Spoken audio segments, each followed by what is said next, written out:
Hello everybody, my name is Jamin West. I am an agentic engineer. I've been using LLMs to write production quality code for as long as it's been possible. You can see I have been quite busy using LLMs to write code this past year. Today I wanted to talk about the pit of success architecture and how to ensure that the likelihood that the LLMs you're using to write your code are going to output the correct code for your code base, code that actually works, code that isn't just garbage slop. So this is what I have been referring to as the pit of success. The pit of success has been here for a while.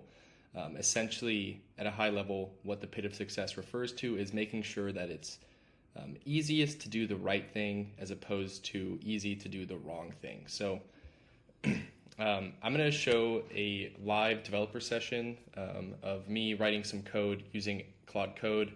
But first I want to walk through a little bit higher level of what the pit of success actually looks like and compare it to a traditional approach, which for the terms of this video is called the pit of failure. So if you saw my last video, I talked about the 3 stages of LLM coding, agentic engineering. If you haven't seen that, I'll link it down below. Essentially what I cover in that video is talking about why this stage 1 of just having a conversation with a single Claude Code instance isn't going to lead to good output from that Claude Code instance. So let's dive deeper into why that actually is. So you can see this is sort of a traditional workflow. Developer writes the prompt, passes it to Claude Code right here. This prompt is going to have unstructured input. It might be vague. The developer might not communicate exactly what they're looking for from the agent. So there are infinite possibilities in what that agent could implement. There's no constraints on it. And then based on this developer prompt, the LLM is going to generate a response. And this includes looping through, searching through the code base, reading files, doing all of this nonsense that may or may not be related to the actual problem you're trying to solve. So since this is garbage input, or not garbage, but just unoptimized input, the output tokens are going to reflect that, because you have to think about how LLMs and transformer models in general work. Based on the input they're given, as well as other things like their pre-training and stuff that we developers don't have control over, based on the context that they're given as input, that's going to influence directly the output tokens. So the quality of the output is one-to-one related to the quality of the input. So you can see, if you come in here with a vague response or a vague prompt, the LLM is not going to be able to truly work with that, at least not to the extent that it's going to align with your vision of what you're trying to go for. LLMs love to please, as you know, and so they are going to do something, but it's not going to align with exactly what you're looking for. So they're going to make wrong assumptions. They're going to be missing important context. They're going to just implement the code that you're looking to have implemented incorrectly because they don't understand the full context of your project, of your culture, of your team's workflow, etc. So what this typically looks like, and if you've been using these tools, you'll know this process where the model comes out with some garbage output, and then you basically rewrite the prompt, you have a conversation with it, you try to prod it in the right direction, you even go as far as begging the model, like, please just work. This is like the classic vibe coding loop right here. It shows you something that looks correct, but digging deeper, you know that the output tokens are slop. They're garbage. So let me show you what the pit of success looks like. So here, the pit of success, the developer is expressing their intent. It's very similar. It's writing a prompt, or the developer is writing a prompt, passing that to the agent. And then there's this extra layer of like / commands and meta prompting that is built into this philosophy node. So design of how you actually design your system, your AI workflows, is super important, because now instead of the LLM just getting this raw context of you saying build this feature, meta prompting and adding more agents to this workflow allows it to come up with a structured input that is an actual plan, points to the actual code that needs to be changed, the required context, etc.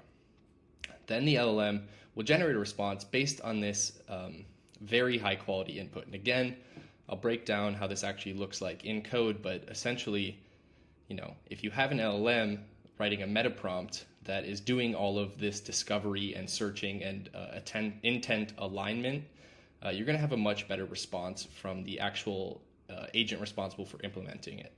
So you can think of this, it's very simple. The higher the quality of input tokens, the higher the quality of output tokens. So you need to consider how to make your prompts to LLMs very information dense, very aligned with what you're expecting, what the code base operates with, how your team operates, your team's culture, Git workflows, all of this stuff. So if you're able to effectively transfer that into the context window, the initial prompt for an LLM, that means the output quality is going to be greatly, greatly improved. At the very least, it's going to be more aligned with what your initial request was. So this is a much higher likelihood for success on first try because it's getting such high quality context that every output token is influenced by that high quality input context. You can think about how transformers work under the hood. They get input tokens, they have this attention mechanism which influences their context window, and then the context window influences the next token they're predicting. So again, I've already covered this. If you know how LLMs work, this is nothing new, right? So let's jump into the code base and a bit of context here. This code base is closed source. However, I'm going to be open sourcing this my Claude commands directory. So all of the prompts that I'm using here will be open source, and I'll have that linked down below as well. So first thing I'll do is I'll boot up Claude Code, and let me really quickly check to see what issues are open in this code base. So I want to work on this issue, number 420 here, which is just enhance the front end. I want it to, have that glass morphism sort of look to it. It's very trendy right now, so I'm trying to get my landing page to actually look like this, right? So what I'll typically do, this is issue 420. I will, in Claude Code, I have all of these slash commands set up. Like I said, these will all be open source, so you can use them as reference with your own project. But I have a feature slash command set up, and I can just pass in the GitHub issue number into this feature command. And so that's going to run. It's going to create a nice feature plan for me. I'll really quickly showcase just what this is looking like. Again, this is all of these prompts are highly specific to my closed source repo that I'm working on here. However, they are very, very valuable reference points for your code base for your project. So this is a very complicated prompt that essentially instructs the agent that's working right now to create a very nice, well-written feature plan for what this is going to look like.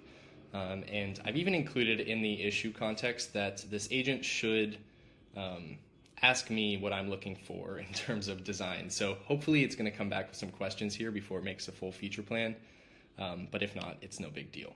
Okay, so I just had that agent run for a couple minutes here, and it wrote up this wonderful specs directory, or specs file here. So let me open this up and just showcase why context like this, meta prompting like this, is so important for this pit of success paradigm that I've been talking about. So remember, the only prompt that I gave this initial agent was just the issue number, right? So this is just the GitHub issue number. And based on this GitHub issue, it output this feature plan. So this goes into detail about what we're looking for, what the problem is, what the desired outcome looks like, non-goals, which is super important for LLM, things that it's not going to focus on. Here we have this mandatory user consultation. So this is it's going to come back to me and talk to me about what exactly it's looking for, or what exactly I'm looking for in terms of the design. This is totally optional. Usually my prompts wouldn't involve a user consultation, but here I want to be hands-on with what my site actually looks like for users using it. So that's looking good. And you can see here we have this relevant files section. So it has all of the files that are going to need to be modified. It has some new files in terms of what's going to need to be created in this feature, and a breakdown of every task that is going to go into this feature. So we have different phases here.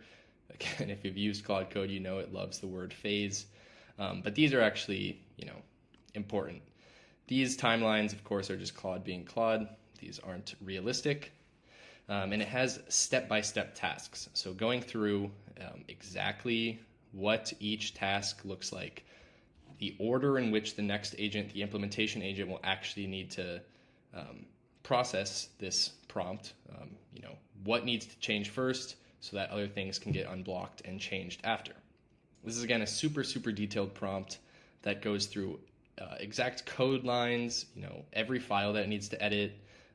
It's basically writing the code in this planning step. However, it's not implementing it into the actual code base yet. That is for an entirely separate agent to do, and I'll run that next once I walk through this whole prompt. So we have risks and mitigations. And then this is super important as well, a validation strategy. So how is the agent actually going to validate that what they did was correct? That was what they implemented aligns with the original vision. So here you can see I have a bunch of project-specific tests set up, how I like to have my lints run. It needs to make sure that the site still builds, that all type checking passes, and then it's going to go through and even write tests for this. So you can see in this validation step, we also have validation commands. So these are all the commands that the agent is going to need to run to make sure that it didn't screw up the whole code base. Something else that's super interesting here is the issue relationships. So you can see originally, I had this issue 281 that set the foundation for this glass morphism liquid glass design. You can also see that it's related to a couple other issues. So these are just super important because if the agent runs into a problem, it knows to go look at these other issues to see how previous implementations worked. We also have references to previous specs. So in my code base, I have this docs spec directory, and every issue that I've worked on in this code base has a spec related to it. So I can find this 281 somewhere here, 281, and you can see that this is also another highly specific plan. So if the agent runs into any problems here, it can go reference this other file to see what was done originally. It also has links to documentation. So this is super important if it needs real-time updates. It has some additional notes here. It's really emphasizing that it needs to talk to me about my preference first. And then we have some more validation here for the commit message. So you can see these are the commits that we're expecting, or examples of commits that we're expecting. It has the feature, a quick little description, and the issue number. So this is, again, super important. So for traceability, if I have another agent working on something else that touches this section of the code base, it knows that this commit was related to this issue. Awesome. So back in Claude Code here, I'm going to clear this out entirely. I want a new agent to run this task. So I want a new agent to implement this, right? So again, the only thing that I have done to actually prompt my agent is give it the issue number, and then it set up this plan for me based on the code. So I'll close out of these files, and then I have another / command here, implement, and I'm just going to paste in that plan file name, right? So this is the plan file that we were just taking a look at. I'll have it implement it, and we should see it do all of the steps that were required in the implementation. So it's probably going to ask me questions here about what I'm looking for, and then it'll run through and make all of the changes. It'll go through step by step the correct flow. So you can see, this is much, much higher quality context than if I were to just say, I want glass morphism in this project. that agent is going to come up with some garbage. If I just give it like this super nebulous, vague prompt, this is highly specific to my code base, highly specific to my vision. And you can see here it came out, with these questions. So I'll just run through these really quick. Cool. So I'll submit those answers. Again, I didn't even have to write anything there. That was just Claude Code coming back to me with questions. And I sort of just chose them at random. But now we can see that this agent is actually going to go through and implement the code based on this plan. So again, I won't let this run all the way through. I didn't really pay attention to what I was doing just there for the sake of this demo.